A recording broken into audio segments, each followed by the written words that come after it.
This video is brought to you by Squarespace. Squarespace is an all-in-one website platform for entrepreneurs to stand out and succeed online. Whether you're just starting out or managing a growing brand, Squarespace makes it easy to create a beautiful website, engage with audiences, and sell anything from products to content to time, all in one place, all on your terms. I'm getting so good at that, yeah. Hey Spuds, how's it going? It's Jamie, welcome back to another video on the channel. Your first video, I don't know, and I just messed up my intro, but I'm really glad to have you here. I do know what to say at the beginning of a video, but welcome, thank you, I hope you enjoy. Today we are looking at some Am I the Drama submissions. It's like Am I the Arsehole, but without the butthole. If you like this kind of content, I co-host a podcast with my wife Shaba called 1-800-DRAMA over on her channel. I will leave the link downstairs in the description box. It looks like this, and you can search for it on any podcast platform, where we basically look at these Am I the Drama stories, give advice on them, tell people if they're being the drama or not. Yes, read other people's comments, all the fun stuff. We also have a subreddit, which is where a lot of the submissions for today's video were sent into, and so I'm going to be looking at some LGBT plus and mostly trans specific stories today, because we cover a lot more general topics over on the podcast. So do go show some love to the podcast, do go show some love to our subreddit 1-800-DRAMA, show all the love. We very much enjoy doing it, so thank you, and I hope you enjoy this video that is me on my own reacting to some of these things that have happened to other people. Am I the drama for joking about whether my brother was a top or bottom? You're asking if it was bad of you to joke about your brother's sex life and specific positions within that. I feel like if you have that kind of relationship with your brother and it was in a safe space where you guys talk about that kind of thing and tease each other about that kind of thing, and you're all very okay and you know he's okay with that, then I could see a context where this is just like banter among brothers. But if this was not in that context, then yeah, not okay. So I have a brother, Lucas, who my family loves dearly, that has married a man. The thing is, this came out of left field. We didn't know he was gay. That can often be how things go. Lots of people hide things very well, but also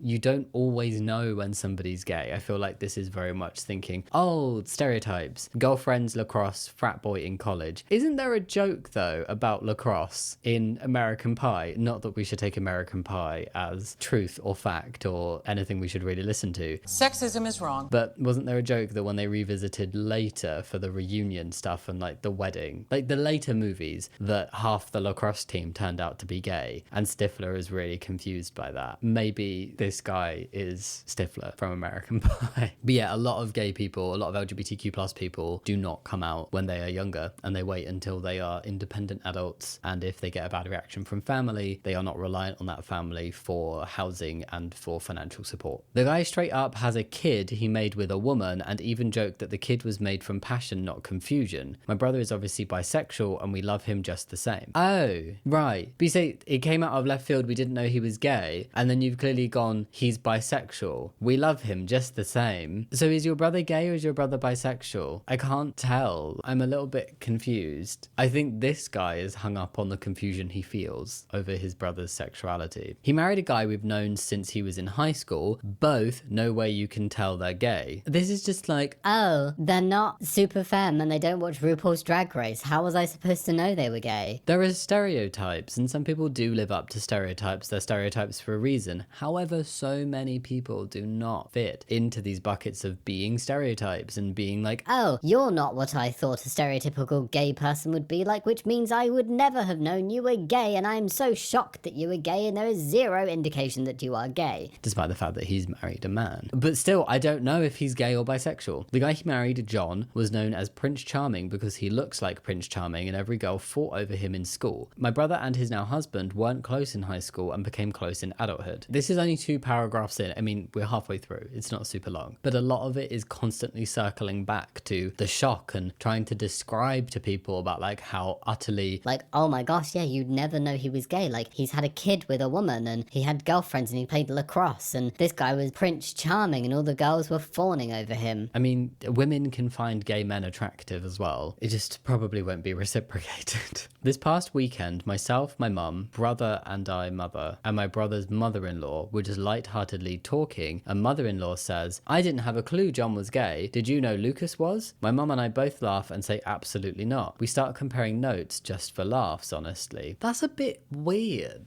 It's honestly rude. These guys are married now. You'd think that the families have met up before before, and this would be the kind of conversation that comes up right at the very beginning, because it's okay to feel a bit of like, Oh, I didn't see this coming. and then say to a family member, I'm surprised. I never would have thought that. and then you move on. But this feels like potentially years down the line of knowing that your brother isn't straight, your brother literally having a husband, and you're still all sat around gossiping about how you're so shocked that they're gay. That's a bit bizarre to me. And then when you're comparing notes, what are you doing?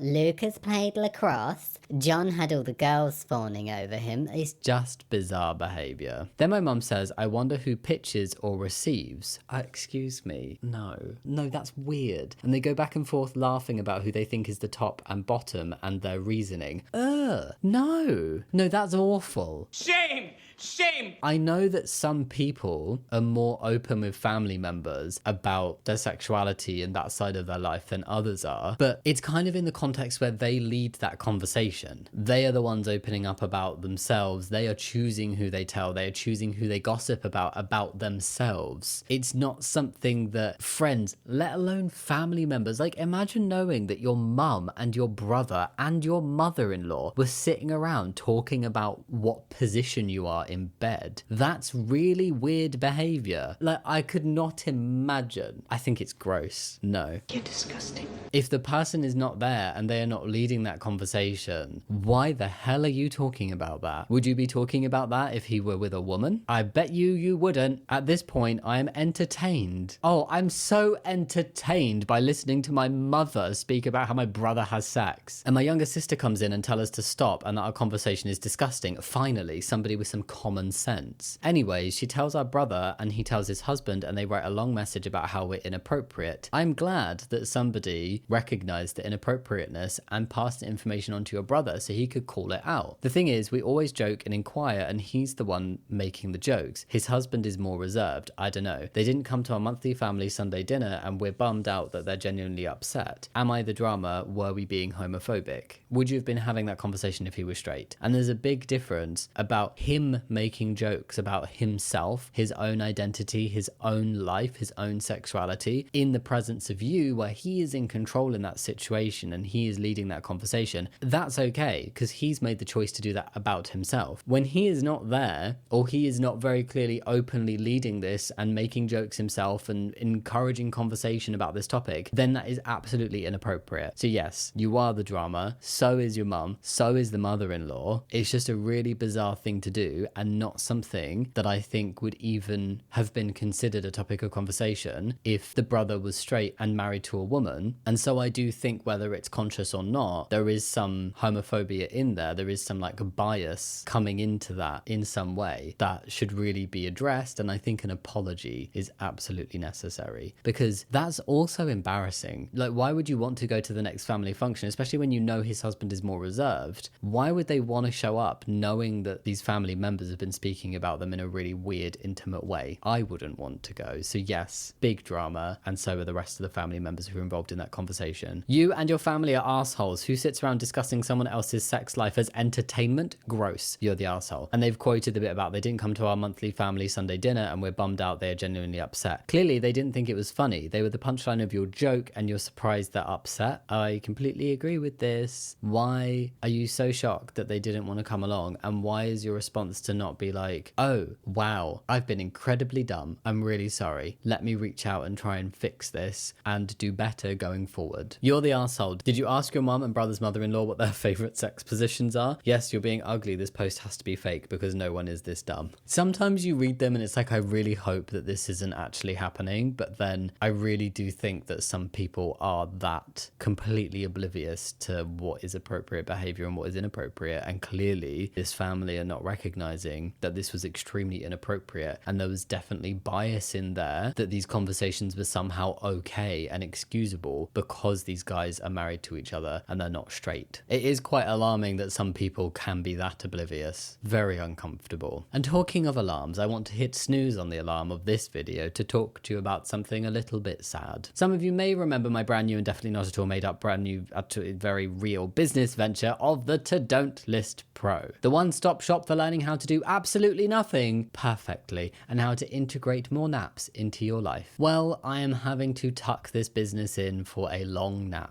Thanks to Squarespace, the website turned out so beautifully that it accidentally became the #1 thing on everybody's to-do list. Suddenly, I was running the world's most productive unproductivity business. And honestly, I just couldn't deal with the irony. It kept me up at night, it stopped me from taking my daily naps, which, as I'm sure you can all understand, goes against the core values of the to-don't list. So I made the difficult decision to shut it down. But thank you to Squarespace for sponsoring today's video, the all-in-one website design platform where your ideas can wake up, stretch, and flourish before you roll over and go back to bed. When running an unproductivity business, ease is the dream. Squarespace's cutting-edge design tools mean anyone can build a unique website that makes an impact. You can even use Squarespace's Blueprint AI, their AI-enhanced website builder, to create a fully customized site. Just enter some basic info about your industry, goals, and personality to generate premium quality content and personalized design recommendations. It's so easy you could basically do it with your eyes shut, or maybe while wearing a soothing face mask, drifting into a blissful nap.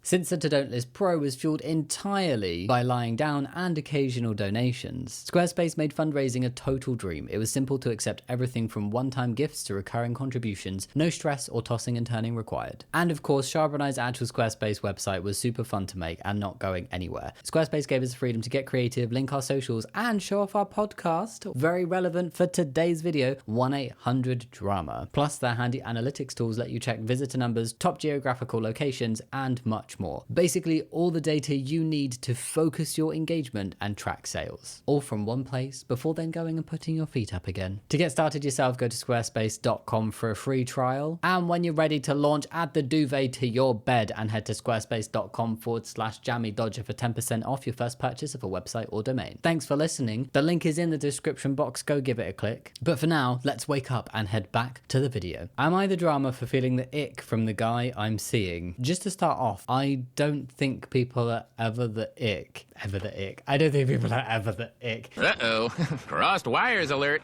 I don't think people are ever the drama for feeling the ick and like not wanting to continue seeing somebody that they're seeing for various reasons. People might see it as shallow, but maybe you don't like the way they sneeze. I don't know. And if you're not that serious with each other, maybe something like that is just the kind of thing that you're like, I'm not into you enough. And that's made me realize it. And that's okay. So I kind of automatically want to be like, no, I don't think you're the drama for feeling the ick from somebody you're seeing, because I think it's perfectly natural. Some relationships work out, some don't. Some people are compatible, some aren't. It's okay. It does kind of depend on what though. If it comes down to like an identity thing, I don't know. I, AFAB, non-binary, bisexual, cool, think I might be dating a chaser, not cool. Can I re-give my answer to the title and be like, no, definitely not the drama for feeling the ick if this is why. I recently started seeing a cis het guy who's really nice. He's super sweet, we share the same values, I really enjoy spending time with him. Yet there's something that gives me the ick. If your gut is telling you that something is off, listen. I have done a lot right in my life by listening to my gut feelings. He seems to have a weirdly specific interest in trans women. I think he consumes a lot of content from trans women and about trans women online. I'm not even sure which kind of content, TBH. One day he randomly asked me if I knew about...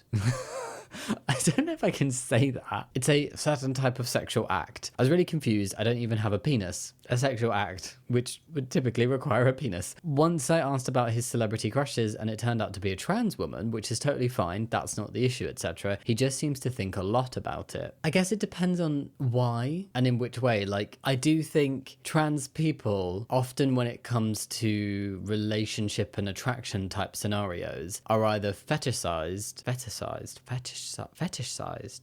either seen as a fetish, like as in chasers, or they are completely shunned and found to be like, oh no, nobody could ever find you attractive. There's two extremes. There's definitely a lot of people in the middle, but I think the stories that we hear about and things we see in the media and things like that often explore either end. Maybe the guy OP's seeing is at that more fetishy, chasey kind of side of the spectrum. I personally wouldn't want to date somebody who had a specific interest in trans people. Don't know why, I just find it a bit uncomfortable. I don't want to be reduced down to my body. I don't want to be found attractive just because I'm trans, because somebody has a real thing for trans people. I don't know. That gives me the ick, definitely. So I'm like, OP, I see where you're coming from. Before you tell me he's an egg, I love that this term has come up in an Am I the Drama submission. An egg. An egg is a trans person who's not quite figured it out yet. They are still within the shell of cisness, and their transness has not yet emerged from the little egg. Before you tell me he's an egg, we've talked about gender and gender identity, and he told me he was 100% sure and 100% comfortable in his manliness. Okay, because I guess that's the other way of interpreting this kind of situation, is that the guy OP's seeing could be a closeted trans woman, and that's why there would be a specific interest in trans women and trans people. I don't know, this makes me feel a kind of way, the same way it'd be weird if he had an oddly specific interest in lesbians. Am I overthinking this? Am I the drama for feeling uncomfortable about it? I do not think you are the drama for feeling uncomfortable about this. I feel like if your gut is telling you something, and if this is not something he's been able to explain, or it's not coming from a place of trying to figure out his own identity, then I can see why it would give you the ick. Like, whether you were a trans woman yourself or not, I feel like Ick Valley is a very valid place to be right now. I hate that place. I think it would just be understanding that a bit more. And like, not everybody would get the ick from this kind of thing, but if I started dating somebody and then it turned out that all of their crushes were trans men, whenever we spoke about people they found attractive, they always brought it back to trans men, and the way they spoke about trans men was very in a certain way, and like they consumed a lot of content, both sexual and non-sexual, that was just trans men, but they were a completely like cis person with no like egginess going on or whatever. I would really question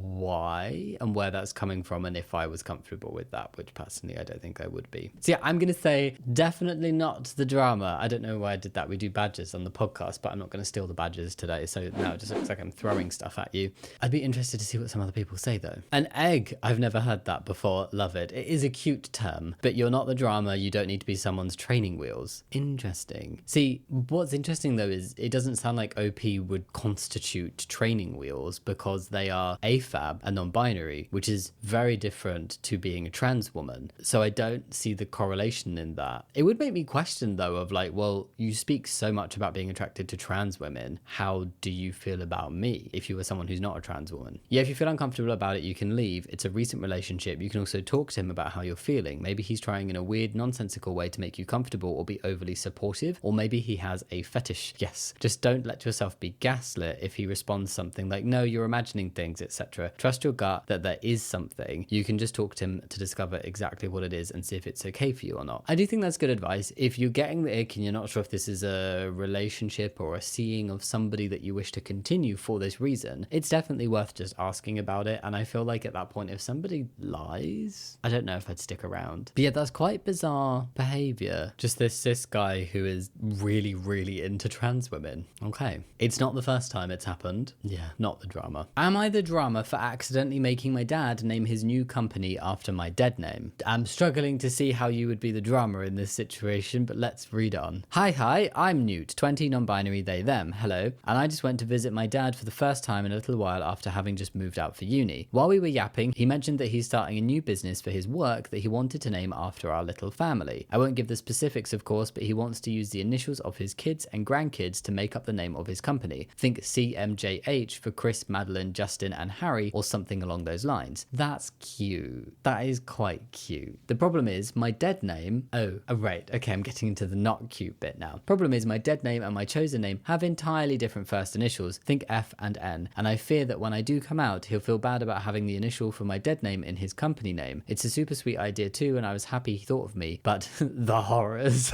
The horrors persist. It's kind of sweet that you're worried though. I totally get your concern. I do find it cute and heartwarming that the concern that OP has is that their dad is going to feel bad about having the birth name initial in the company rather than that actual initial now. That is sweet. And I feel like probably those concerns from your dad, if that's what you're worried about him being worried about, and that's what he's likely to be worried about, could absolutely be alleviated by you explaining that it's okay and you letting him know that you thought about it, you were aware of what he wanted to do, and you made an active choice to let him carry on for the time being. I'm assuming there's a reason why OP is not stepping in and being like, hello, that's not my initial anymore. I'll read on to find out. I do intend to come out to him eventually, but I don't think I'm ready yet. Makes total sense. My fear is that he'll do what my mum did and out me to his side of the family. Also, I only recently went no contact with the aforementioned mother, and my dad is kind of the only family I've got at the moment. I know he'll most likely be supportive as he's tried his best with my trans friends when they came over, but I'm just generally afraid of everything currently. That is very fair. If you are not ready to come out, you are not ready to come out. And this is a choice that you are making where you are aware of what he's doing with his company. You are aware of your identity and the name that you want to go by. And you are also aware that by not coming out now, which is totally reasonable that you're not ready to do that yet and you should not come out before you're ready, you're aware that your dead name initial is likely going to end up in the name of your dad's company. That is something that if you have made peace with within yourself, is something you can explain to your dad when you are ready. And I'm sure it will work its way out. But it is totally fair, especially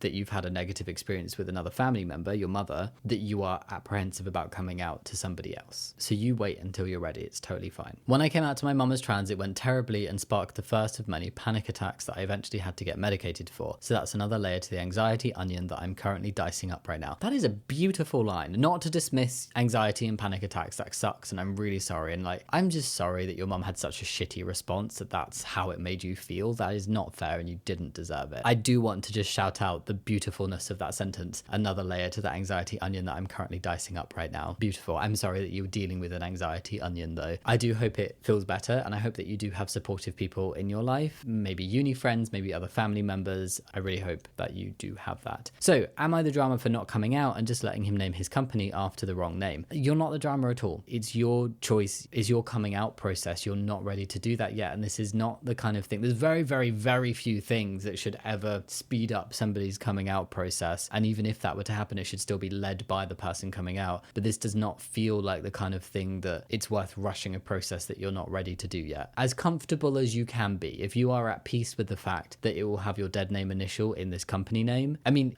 it's difficult because I want to say, like, even if you're not really that comfortable with it, you still shouldn't force yourself to come out just because of that, particularly if it's not a company that specifically uses the full names and it's just the initial, and it's a company that your dad is running and it's something that you're not going to have part of. It's likely something that's not going to be front and center of your mind every day. So I don't think you're the drama at all for wanting to wait. I would advise waiting. If you don't feel ready, you don't feel ready. Listen to your gut. See, again, listening to the gut about what's right and wrong. If you're not ready to come out, you're not ready to come out. Don't rush it. Not the drama, but how set is your dad on this name idea for his company? There's surely more possible ways to name a company in honor of family besides using their initials. Maybe you could ask if he'd like to get the rest of the family involved in coming up with company name ideas. That way he can explore more options to make sure he finds the best name possible, and family will still be at the heart of it no matter what the final name is. That's kind of cute, but at the same time, like, it's not the personal avenue I'd go down for advice. I'm not saying don't listen to it. I'm not saying it's bad advice. I just think that if your dad has made a decision, you trying to sway him in a new direction without being ready to explain why does feel a little odd to me. It's not personally something I would do, but if you wanted to just casually speak to him about the concept of the company and the name, it might turn out that he's like, yeah, I think it's a good idea. I can't really think of anything better. You know, it's all right. Like, if he does seem very like, it's just because it's the easiest idea to him, then maybe it wouldn't be the worst idea to suggest new ones. All I would say, and it depends on how important this is to you and how likely it is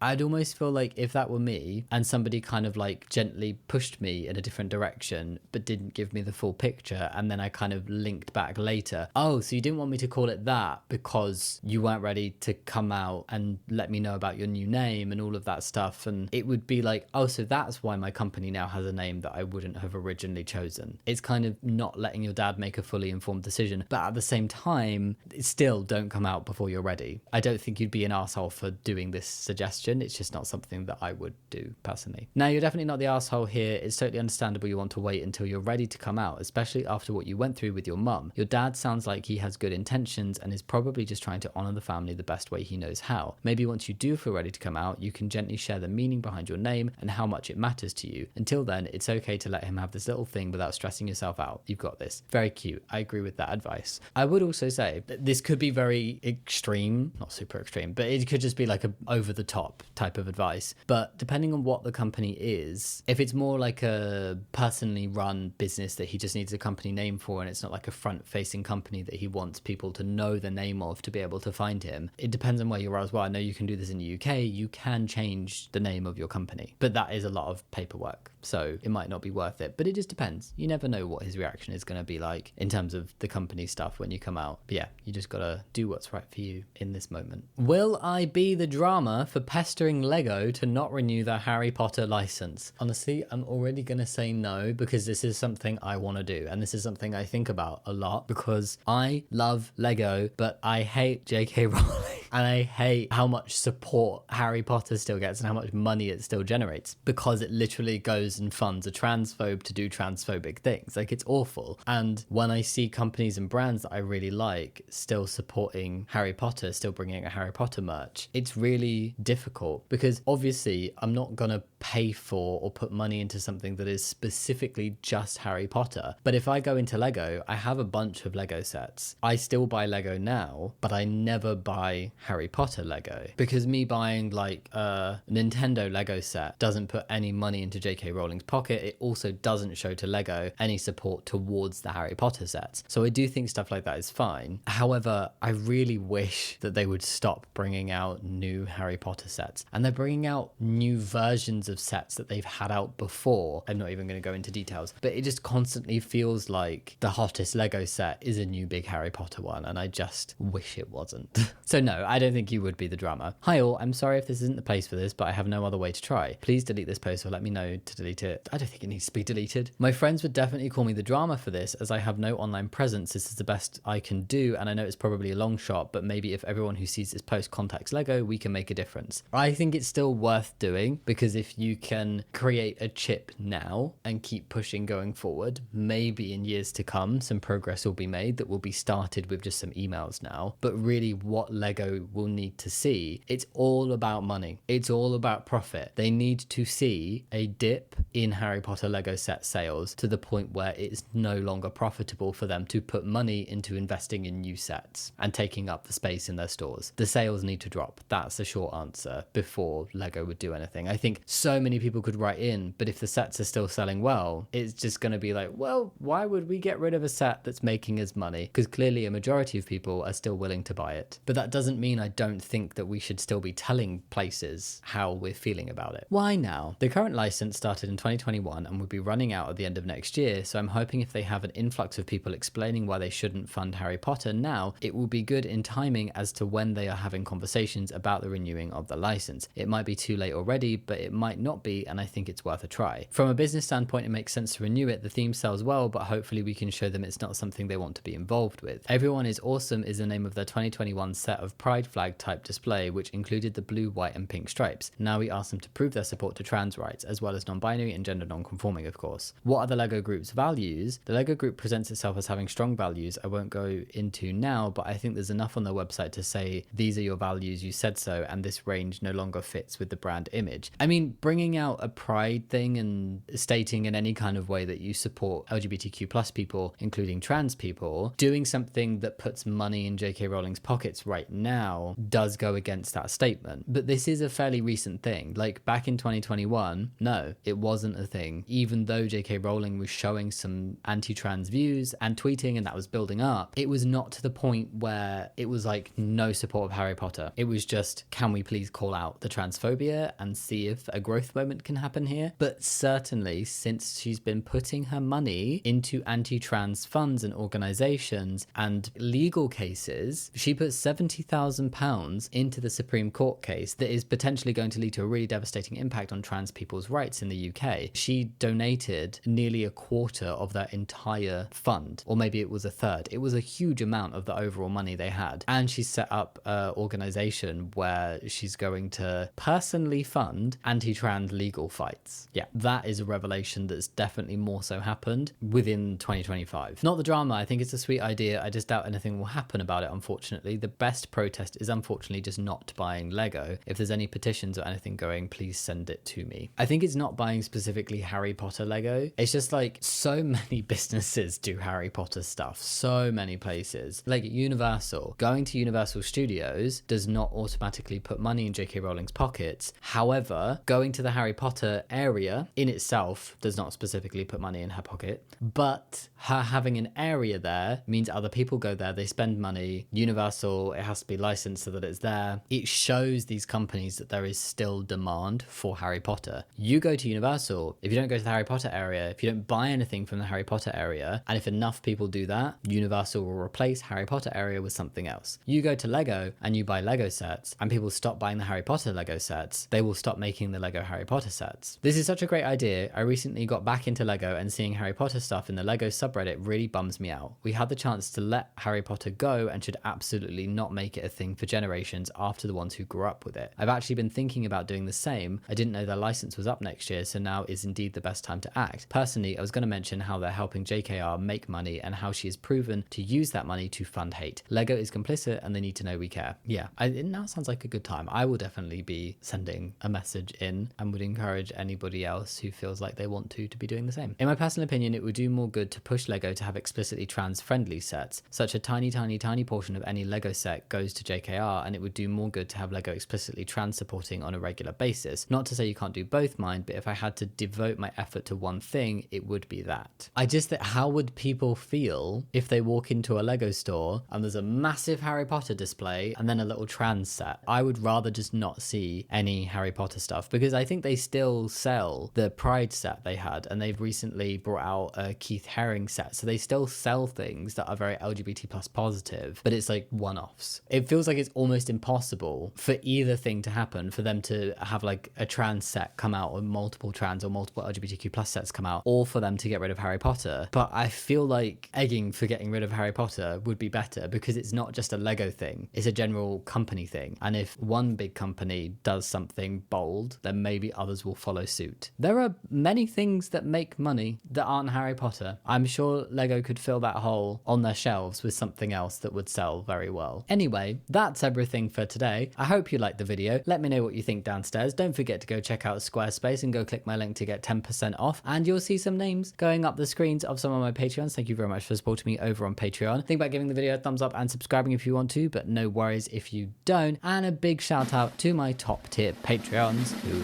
are Ginger Blues, Albar, Bildad the Shuite, I will get it right one day, Chloe, Dylan Irving, Elden K, Gosco, Iona Balash, Jesse Entwistle, Marv Mallow, Max Makes Mods, Night Soul, Nesta, Rachel Raptor, Randy, Riley Ray, River Champion, Sally Drew, Sarah Hobbs, Sienna Lamb, Slayer, Spring Metal Dragon, Sugar Joe, TNS Mum, The Paisley Prince, and The Third Hatman. Thank you so much for supporting me. I'm so sorry, but the old Jammidodger can't come to the phone right now. Why? Oh, 'cause he's dead.